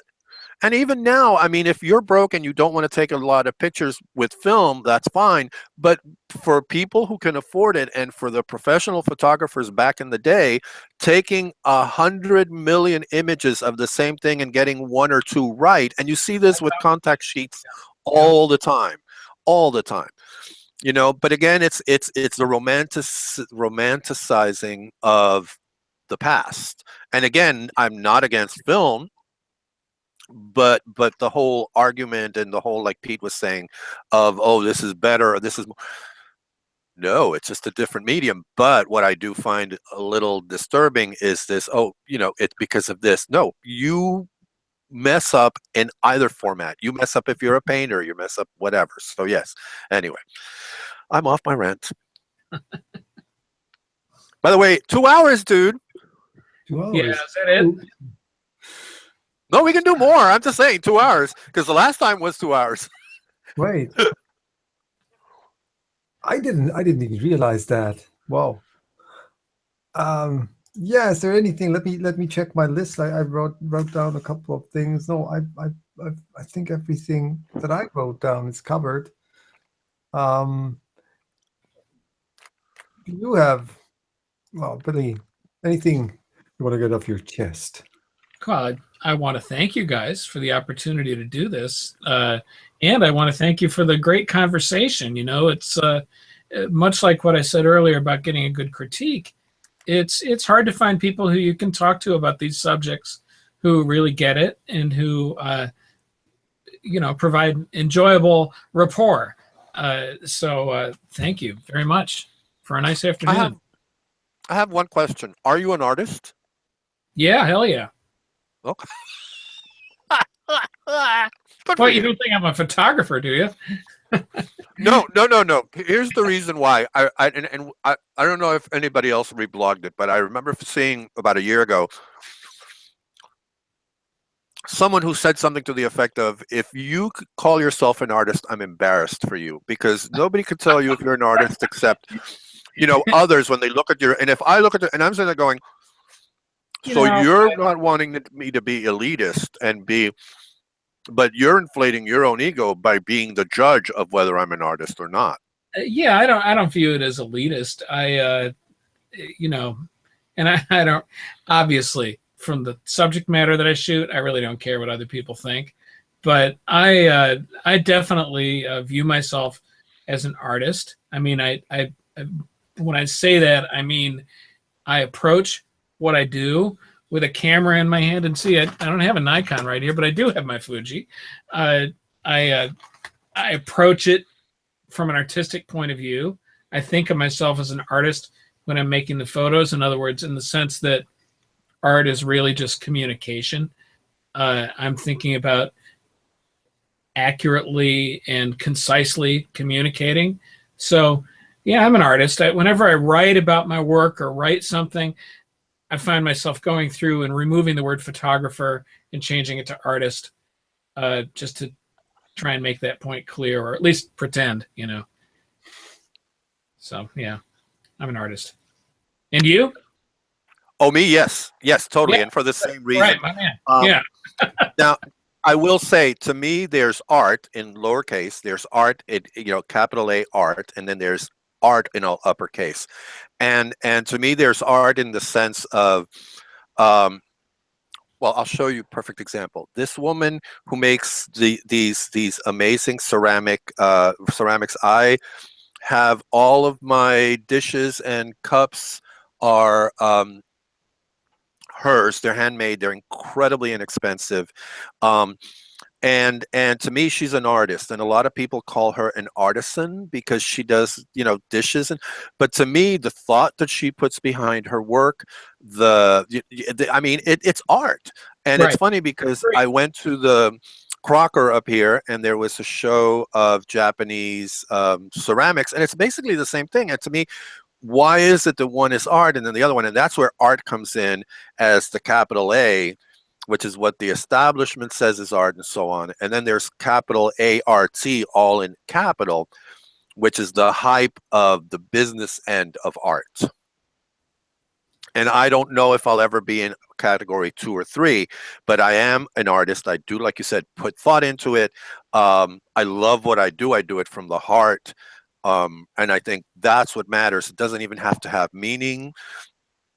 It's just pretty. It just moves me. If it, whatever it does to you, God, you know, book yourself a flight. But yeah, same here. So yes, lowercase artist. As far as the establishment's concerned, they call me a pornographer, so I don't really care what they say. I just, you know, I'm doing what I'm doing, feeling like I'm an artist. How about you, Pete? I'm a pragmatist. So You're a pragmatist. I'm a pragmatist, and so I say, since I'm a guy who does things that sometimes turn out to be art, I probably have to call myself an artist. Yeah, there you go. It's I honestly believe that you cannot produce art. You do things and they turn out to be art or not. And sometimes these things turn out to be art way after your death. And it's art is always a reflection of something. And the problem is everything we do is a reflection of something. So art is obviously something that is that has a certain relevance in time or in culture or in society, and that can change over time. So Certainly. Steve Martin, I think, said that once about entertainment, that if you if you set out to make art, no, I don't think I have to find that. He said if you intend to make art, you're an idiot or something like that. There you go. I think That's probably me. I mean I do intend to make art. I intend to make a statement. I find that quote. Give me a moment. Well, but I think this is where the whole ego thing comes in. I think if you do it because you love it and you want to put out a certain message, then more power to you. I'll tell you, I will, for example, with the few portraits I've done, my intent, whether it works or not, is to portray a moment where I connected with that person, because I don't believe that you can, this whole rah-rah about, oh, you show the person's soul, but I try to communicate, as Pete said, I try to communicate something about that moment, about that exchange, about that the person at that moment, and so yes, to me that's art. But I don't know if I think of, I will say, I mean, I kind of agree and disagree with that statement, because to me that kind of art is or isn't, or you should be or shouldn't be, as soon as you start, you know, defining it and boxing it in, Yeah, you're already in trouble. Sure. Yes. But yes, I do create stuff to at least make people giggle or think or whatever. So yes, I'm an artist, lowercase. I found the quote, and I have to say that Steve Martin's used that explicitly in the entertainment context, because he said, I believe entertainment can aspire to be art and can become art, but if you set out to make art, you're an idiot. And I think that's a bit of a difference if we're really talking about someone who does entertainment. And I think I found that very accurate, because I had to and have to work with a lot of entertainers who think that because they know 3 punchlines that they're an artist. And I think But that is an art. it is an art to come to In Martin's case, it's an art. Yeah. It's Martin's case, it's definitely an art. No, but it's I really second the sentiment that if you try to do entertainment and set out to make it art, this will never work. You just have to do it from the heart, and then it will. Going back to what we discussed earlier, Steve Martin obviously works his ass off and has spent his entire life perfecting what he does. Doesn't he deserve to be appreciated as an artist for that effort alone, and the success? I mean, and his ability to communicate at the outset, not now that we can look back and see, you know, King Tut or whatever, but that from the beginning, his effort was monumental. Definitely. To me, as an artist, but I guess we'd have to have Steve Martin here, and we probably can't afford him. But just saying, I don't know. I think it's important to approach it with an intent, an artistic intent from the beginning. But I may be an idiot. No, I do agree with you. I think how you feel about your work is how you feel about your intention. So yeah, I mean, and you know what? It's an individual, which is why I asked that question, because I'm fascinated, because I think there's a lot of us And I had a very close friend who was terrified of being called an artist, even though he is, and he has become one. And I think he's finally, but when he and I were still talking, he had become comfortable with that. But to me, it's even that whole part of, well, I'm not afraid of it. I'm not, this is how I see myself. You like it, fine. You don't like it, switch the channel. Right. I think that we're back at the very beginning, when, or not at the very, at the middle of that conversation. It's when people are really restrict themselves and put themselves in a cage. You know, I'm an artist. I can't do this or I can't do that, and I have to do important things. And I found that when I was, well, I'm still young, but when I was even younger, when I started to do things more, it's always you always try to be important and do important stuff and stuff that is valuable and that is for eternity, because that's what you're told. Like, and you always compare yourself to geniuses, and I think that's, I don't know, of course, but that's how I took that quote. If you always aspire to do something monumental, like you said it, or big, and that's I think that is the wrong way to achieve that. It's you cannot go the shortcut. You cannot go, okay, I'm an artist, so I'll do something big now, and then I'm an artist. No, these are just tiny little steps, and that's and Picasso, it wasn't good because of that one picture.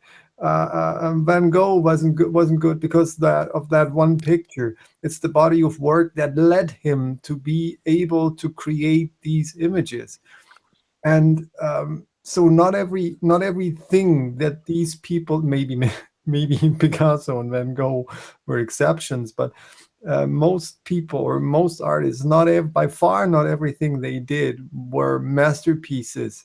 There are single things that stand out, but everything else they did helped them to reach that, and everything else, that whole body of work, is what makes them an artist, and not that one single thing. Yeah, of course, I agree. Yeah. Yeah, and by the way, that whole part that you were saying about, I have to create something great, that's where I think ego comes in the sense of it being destructive, because then that's when you start beating yourself up for, oh, I'm not creating stuff that people are liking, I'm not creating stuff. But how are you enjoying what you're doing? Are you enjoying what you're doing? And there's that part of that satisfaction of that which to me isn't ego. It's to that part of your, I'm going to get spiritual here, but it's that part of your real self, that's your calling, and this is what you're truly enjoying, and you're doing it because you love it, as opposed to feeding your ego and feeling that you're the importance and feeling the drive to be understood and to be number one, and which is again what keeps us from what I said at that quote of, my ego is being fed by a few people who think I'm great. Why am I going to put myself out there? I'd rather keep my ego happy. But then what? So anyway, no more. No, ego definitely pressures you. Yeah, yep. Sure. All right, I'm done. Yeah, I could certainly talk about that topic, art, for hours. You could talk about, please. I talk about everything for hours. Yes. I think we have 2 hours, 10 minutes now. And I don't know, Fern, if you want to do photo critiquing, if Billy has the time still, we can do photo critiquing after that stream. I don't know if you're up to that. Not here, not live. We'll just record that and right. put it out. I would have to add him to our folder. Right. So but yeah. I apparently do have the time. I'm willing to do it if. Amazing. Okay, cool. Billy. Sorry. When we go off, give me your email address. I'll add you to the Google folder, and then what we do is we don't project the images. We each see them on our screen and talk about them. going to talk about that as soon as we stop the streaming. Oh, that's true. Okay. We'll be on Hangouts, but we'll just stop the streaming. So I want to say big thank yous to Billy Monday for being with us on the show tonight. Well, it's night here, and it was a pleasure. I'm still fascinated. Thank you for being with us and for sharing your thoughts, your work with us. It was definitely a pleasure. Also, thank you. Pleasure has been all mine. I've been following you guys for years now, and it's really cool to connect face to face, as it were, and learn so much from you. It's been very fun, very exciting. Thank you for giving me somebody else besides Pete to talk to. It's Christina last time. So let's close this for today. I'm still baffled because I enjoyed this conversation a lot. So not much more for me to say until May. Until May, I don't know yet when exactly we will be talking in May. We'll kind of inform you as soon as we know. So thank you again, Billy Monday. Thank you, Fern. Bye. Till next time. And as usual, there's the applause for our guest. Hey. And the boo for Fern. That's for Fern. And for me, there's music to say bye-bye. Next time. I don't know how to